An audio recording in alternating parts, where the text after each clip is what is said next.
save conditions. No.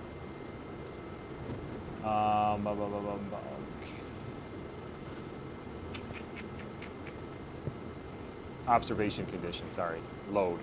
Now it's here. So you had register, which you can do down here, and then load it. That's where you would. Okay. Yeah.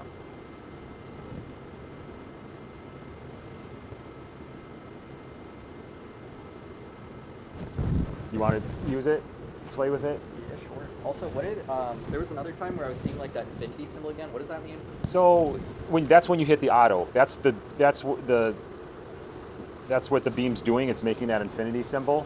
But it's your sample, it's just contaminating that one area. That's what you're seeing. So when your beam's constantly rastering, you're not seeing that beam damage or contamination, but when you do the autos, sometimes you'll see it. Okay. And then it'll eventually go away. Yeah. So it could just be a dirty sample, has hydrocarbons on it, or okay. Yeah, because that was just happening with another yeah, that's student. normal. I was like, yeah. I remember that's how the beam scans, but I don't Yeah. remember like if we need to do something about that. No, or no. it just goes away. Yeah. So you're just focusing and stigmating right now? Yeah, pretty much. So you can always zoom in, focus and stigmate, and then zoom out to where you're going to take the last image or capture it. And then, yeah, we'll go back and forth between the fine focus and then stigmate to just try and, I'm just looking at like an edge, just trying to get it sharp. That's, yep. That's, I know, and then sometimes your eyes get a little buggy because you're just staring at it for so long, you know.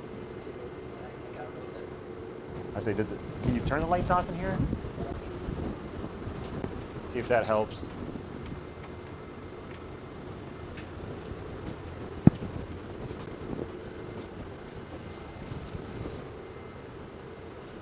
So, I mean, you're at 120,000, so yeah, that's really close. that's good. I think your card size is 30. Like 20. Oh, 20. Yeah.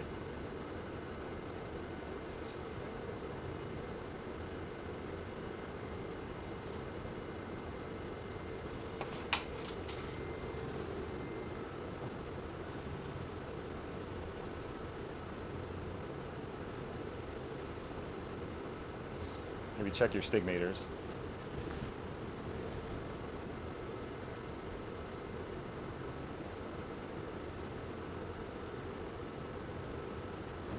I'm still just like trying to look at the edge. Yeah. Of the stigmators. Yeah, and then you might have to go, well, I kind of will go through, like you'll see where it gets soft and go back the other way and see where it gets soft, and then I try and maybe go somewhere in the middle of that, you know. Gotcha.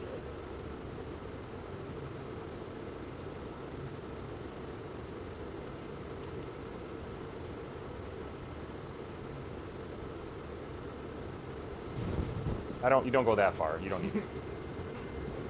Yeah. Just kind of where it just starts to go out of focus and then back. And then check your focus again, last. And then also when we're just sitting in one area, the beam will kind of make that image soft just because it's just sitting there. So instead of moving the stage, you can just use these knobs here, and that just moves it just a little bit. So it's using the beam. Then I might try and find another feature Like that one. to focus on. Yeah. But you won't recommend moving the stage itself? When you're this zoomed in, no. If you're backed out, yeah. But when you're at 80,000, yeah, you just want to move it just. You're moving it like nanometers, right, with the beam, yes. Right.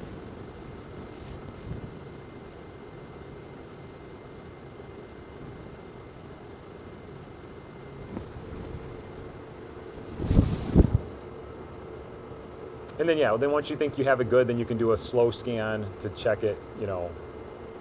I don't know what you're doing. That's probably not slow enough. Yeah, then when you get to the middle, yeah, slow it down even more. That's what, 80K? Yeah. I can see that it's skewing on one side, so maybe the stigmator, would that be the reason? What's that? The stigma, does it have to be adjusted here? Because the image seems to be a little skewing on one side. Yeah, right, that could be the.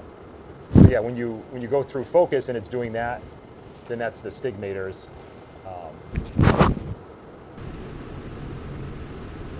Let's see. But I mean, yeah, we're zoomed in where you can't even see the gradient anymore, right? Right. Or just only see one line of it. Yeah.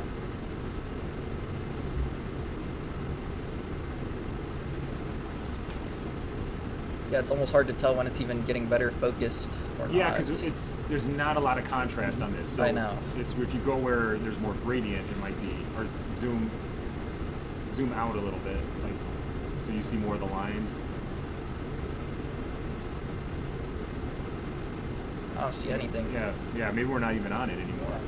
Because you should see them. We were at 30,000 when I did that. We saw all I see those lines. some stuff here. Oh, like we should see all the gradients you're saying? Right. Maybe I'll hit a...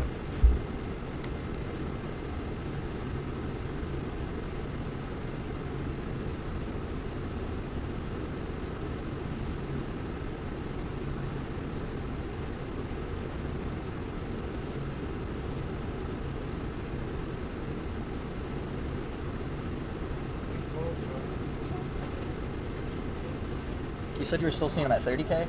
Yeah, I mean this is 30,000, and there was a bunch of lines. Still in grades, yeah. Yep. Yeah, 30,000. 30 kV. What was the spot size? Yeah. Hope you can't see on the picture. Spot size Just was a really bad sample. 30 spot. Oh, so we're at 20 right now. Could that be?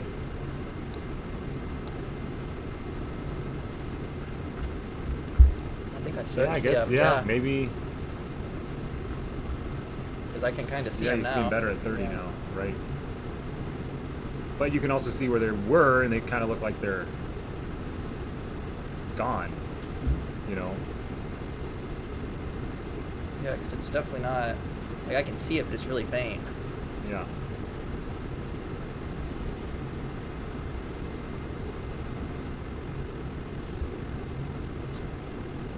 Yeah, one goes on. Yeah, I was trying to get that dot here.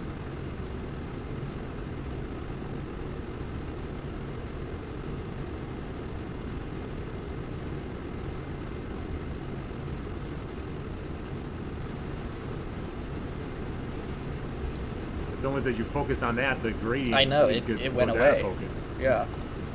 You know, Yeah, I did see that because now I can't see the gradings anymore. as well. Yeah. I mean, it looks like that might be, I don't know, right here, here. It's just so faint right here. Yeah. But yeah, I do see the gradings. You're not using 5.8. When you, sometimes you got to go back to like 50 spot to then see the gradient. Like it's easier to see it.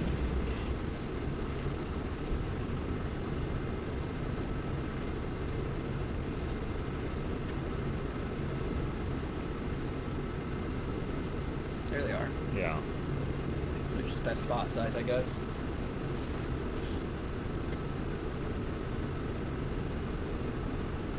And then you lose the resolution. Yeah? We losing some resolution, yes, but.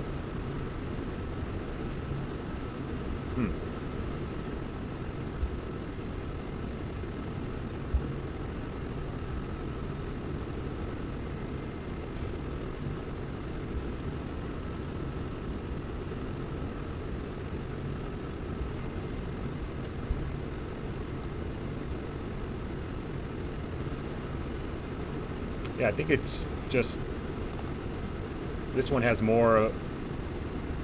Defined gradients. Yeah, there's more on there, right? Like I don't know if that's Yeah. knocked off or what, right? Yeah. Yeah, we just got lucky on this one. And this one's just more scattered. Contamination or something. Yeah, that's the sample guys prepared. That's why you do another. Yeah. So now you see, right? The sample prep has to be every small detail.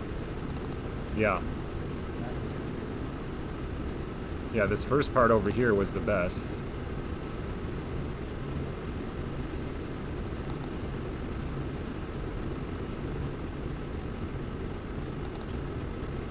When you're looking at the grains of the gradings, do you even care about the actual lines? No. What's wrong with you? The lines should be fine. Focus. Yeah, see, this was the best part. I think we just got lucky. That was Wow. where we were looking at. You know, you get just even a little farther over. Yeah. It's just, well, that's broken up. You can see where it's. Oh, that's just like completely scratched. Yeah, yeah. Yeah, here's good still. And then this is just nothing. There's some more. Yeah, but it doesn't have all the stuff on it. No. Yeah, that first place we just got lucky. What's the issue with the charging on the glass substrates? The glass underneath is charging, so this has a path to ground. Yeah. So even though, because this film is very thin, so the beams actually will go through the film and hit what's underneath it as well. Yeah. So if there's glass under there, that's going to charge up. Is there something we can do to prevent that? Don't put it on glass. No. Okay. I would get copper tape and tape it over the top, so there's a path to ground. Like actually over the film itself? Right, on part of the film. Okay. Because then the film is going to be in contact with that copper. Gotcha. Because otherwise it's just floating there, even though there's something underneath that's insulated in between the Yeah. glass and the film. So you can put something over the top that will. I see. Yeah. That makes sense. Yeah. It's like a plate. Yeah, Gotcha. yeah. Because that probably makes it a lot harder to get an image if it's... Oh, yeah, you saw it just. Yeah. Because I was trying to image the glass before and I couldn't see anything. That's, But now that makes sense. Yes. Yeah. So we're at 50, so we want to get better, right? We're going to go to 20 or 30. But you could use 50 at lower mag to see the gradients, and then when you zoom in, you can go to a smaller spot size. Can you do, like, for example, if you connect this to the internet, can this screen be connected to you and Yeah. We could remote in and. remote it? Yeah. Yeah. Yeah, if you got on the internet, yeah, we could do like TeamViewer, something like that, yeah. And then when you come to the capture here, you can do a really slow 256, you know. But yeah, I mean, so it looks like you need to do some fresh ones and see what those look like. For sure. But now we know you should be able to resolve that. Okay. Okay. Why can't I do the measurement? There we go. Oh, you can do the entry after? Yeah.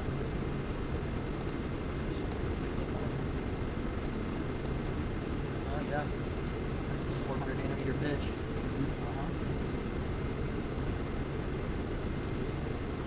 So we're so zoomed in, though, you're not going to be able to see Yeah. the Right. gradient. So But like this is about how close you have to be to see the grain sizes. Yeah. So Grain it's- sizes, I think we got to 80K. yeah, So we need to be at like the 80K to 100K to see the grain size. yeah, Right. Yeah, that's the grain. that's 80K. So is that picture just a lot better than this one because this film sucks? Yeah, this is a very bad size. Okay. I think, And this one we did the super slow 256. I think this was 128 Right. seconds.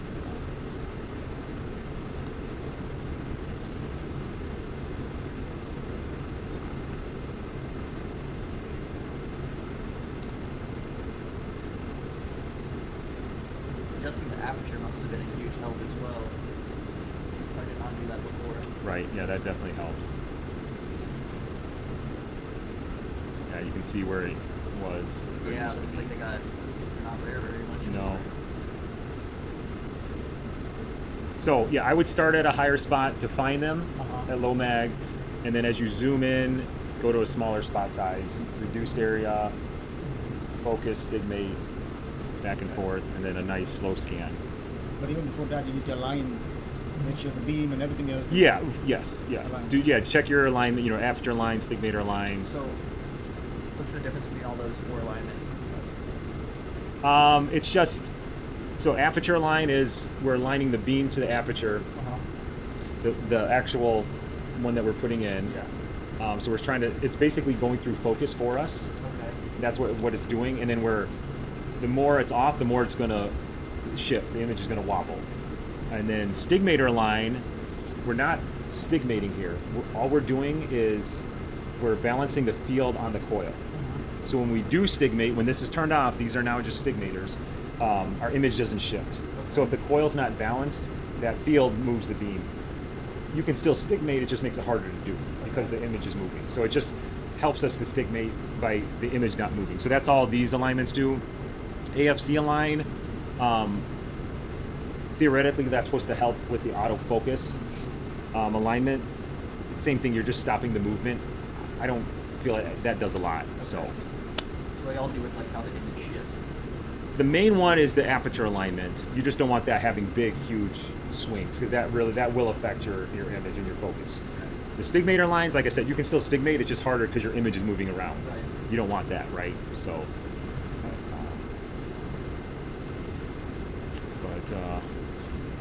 but yeah, I think,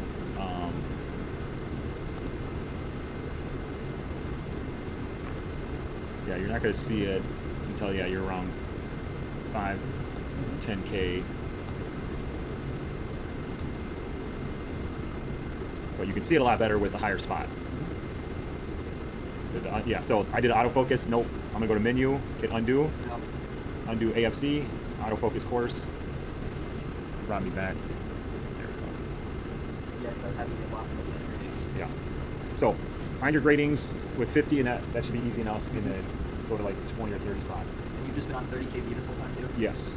Yeah. I believe I was using like 15 or 20 before as well. Yeah, 30 kb is going to give you better resolution. Okay. Yeah. On Lower conductive KB, samples. Yeah, so lower KB, when do we use lower KB? Lower kb is so if we go to lower kb, we're going to get more. The beam's not going to go as far into the sample, Right. and that's going to give us more true surface information. I mean, we can look at it. Let's see what 5 looks like. Then every time I change the KB, do I have to align? I would check the alignment. Yes.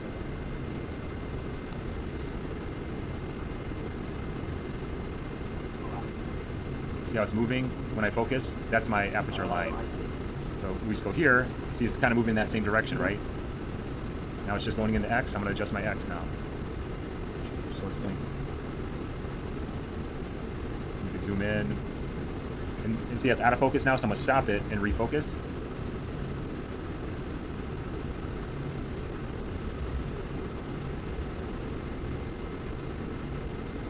So we're not zooming in as far, or the beam's not penetrating our sample as much, so we're getting a little better contrast, right? Because things are going to be smoother too, you know, because you said this is 20 micron, right? So we can actually see that better. So now let's change our spot.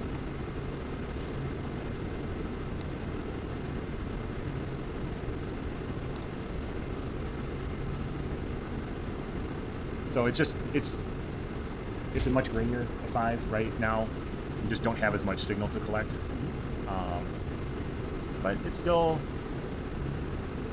you can still use it.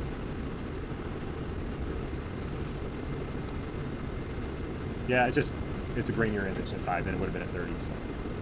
They're like more like an actual flat film. Does Not matter. You know, as we slow it down, that's still a good image.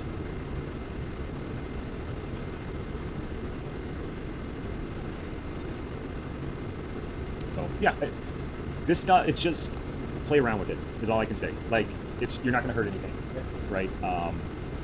Yes, this is a more difficult sampled image. I'm not going to lie. You know, there's no like easy button on this one, right? So, but yeah, I would go 50.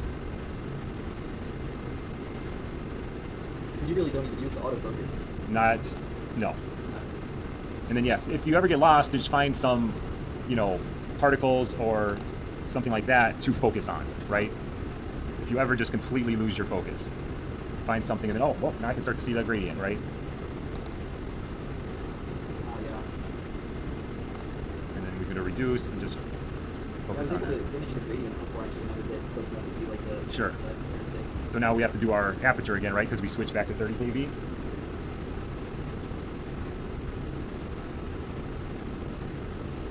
Every time we change the KB, we have to do all the alignment. kb and spot size, And yes, spot size. yes.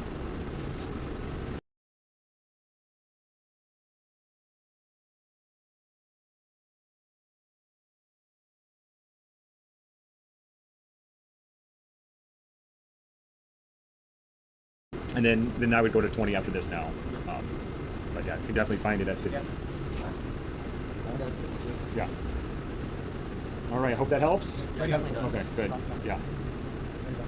Definitely. good. Yeah, I'm glad we put this sample in. So yeah, I know what you're looking for. So Yeah, these are the same exact samples I was imaging last time too. So And you can look at anything? I could get something similar to this. Okay. But then Not you, as close. But then you probably didn't change your spot size to get. Well, not sharper. to 50. Not to 50. What would you No, even bit like 30 or 20.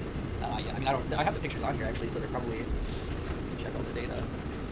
You remember where they're at? It's in the D drive, SEM images, mine, exact at the bottom. Gradings on the right.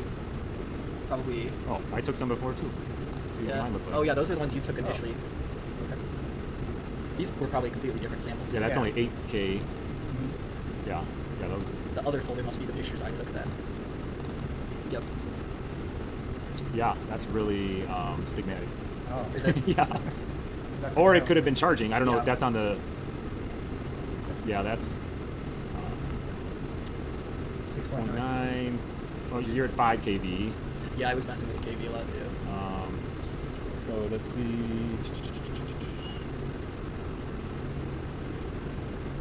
Condenser, you're at 40 spot. So that's what the condenser is. That's your spot size. Okay. So I know it says 40,000, but that's 40. So how is this working distance 6.8? So he just either lowered the sample or he had it measured low. Yeah, that was probably from one of the autos too, because it changes your working distance. Yeah. Yeah, I think this was that was zoomed out. Yeah. Yeah, I see what you mean now. Which sample is that? I think it's the one. It This says one. 3 micron grading silicon. Yeah, so- it's this one then. Wow. Yeah, So you different. can't see it. Yeah. Yeah. I mean, you had it at 40 micron, or 40 spot size, so yeah, I don't. Maybe it was a different spot too, on the because we saw how different the gradings are on different spots of the substrate as well. Yeah. All right. Well, I'm not in danger of losing my job. So. Nope. I'm joking. I'm joking. But, so yeah, just, changing the settings a little bit. They make a huge difference. So. All right. So I'm gonna measure this stage. Yeah. Let's say it comes like this. Yes. So you can adjust the base and adjust. There's a screw that goes up and down. Okay, so let's say I put it at 0 now. Yes. You want to be at least at 0. At least at 0. Yes. Okay. What does that mean when I say now it's at 0? Yes. And then I'm putting it there. What does that correspond to? We're telling the stage, the physical stage, where your sample is. Okay. So we're setting the height, the mechanical height, and then we tell the software then, okay, we're at 0 or we're at 5 or we're at 10, and so it just knows where to drive up to. Okay. Okay, so all that is when we load the sample, we're not going any higher. We're Now- setting our max height. I see. So let's say my sample is at 330 and I set it Yeah. up over there. How does that fix the working distance then? It's not going to change at all. You're still going to be able to get to 5. How do I do that? So when this sample loads, Yeah. remember it's going to Right. raise up Right. depending on what that is. Right. So that's 5. What we're setting there is as close as we're going to get. That's fine. Okay. So- Again, I got disconnected with it. Okay. So 30, I measured it. So no matter what we do here, no matter what we do there, Uh-huh. it doesn't matter. Okay. The main thing is when that sample is going up Uh-huh. and stops. And it stops depending on what we tell it 30. here. Right? Yes. We say 30, that's it. Say we say 30, but our sample's not 30, it's going to give you 30 millimeters below. So if our sample's really 0 and I say 30, it's going to stop 30 millimeters below that metal height gauge, that metal. Okay. So that's why I want to tell it exactly as close to my height there, because it's going to drive up and stop a very small gap. Uh-huh. So then when we turn the beam on, our beam is focused at 5 millimeters. So this 5 millimeters is our beam. So that's where we're focusing the beam at. Right. Okay. Now, my question is, how come Zach's came out to be 6.9? So Zach either didn't put the height just right, Oh, and he that's- just left it there, and he can't go any higher. Okay. Right. So he might have put 0, but his sample was below 0 I see. by 1.4. Okay. So he can still use the microscope. He's just going to now focus at a lower Right. working So it says distance. when we're trying to get closer images, it's really important to have that as close as possible. Yes. Yes. Okay. Yes. So that means, so that's the default working distance. So the default, so the lowest we can get is 4.1. So Okay. I'm focusing at 4.1, but Right. you really can't get that close. The I- closest you probably get is 5. If I have it so close to that thing, Yeah. that's the determining factor how close I can get. How Gotcha. yes. Okay. Yeah, I know it can get a little confusing. So like let's go to this side, right? So Yeah. when we load the sample, I can't go any higher. See, it's Right. telling me my physical is at 5. Right. So if I grab this guy, I can't go any higher because it doesn't want me to, because I could hit something. I can go lower. When we first load the sample, we're setting this Gotcha. to our closest point. Yep. Okay. So if you're below that, you're limiting yourself how close I can get. Okay. Not a huge deal, but yeah, if you want to be as close as possible, then Yeah. when you measure it, and then like I said, if you're not perfect, there's a step in that load process that we can hit up or down. Okay. show you. So when we come here, specimen exchange, right? And let's just pick one. So this is my initial, right? So if I'm at 0, and then I go to the next step, and I'm not perfect when I'm loading it, if I'm, like you said, you're gonna hit it, you wanna back out and then go down. But if there's a big gap there, you can go up. You can just hit step it up or down, okay? If you don't have that measurement just right, okay? It's just where you can fine tune that measurement in the next step, okay?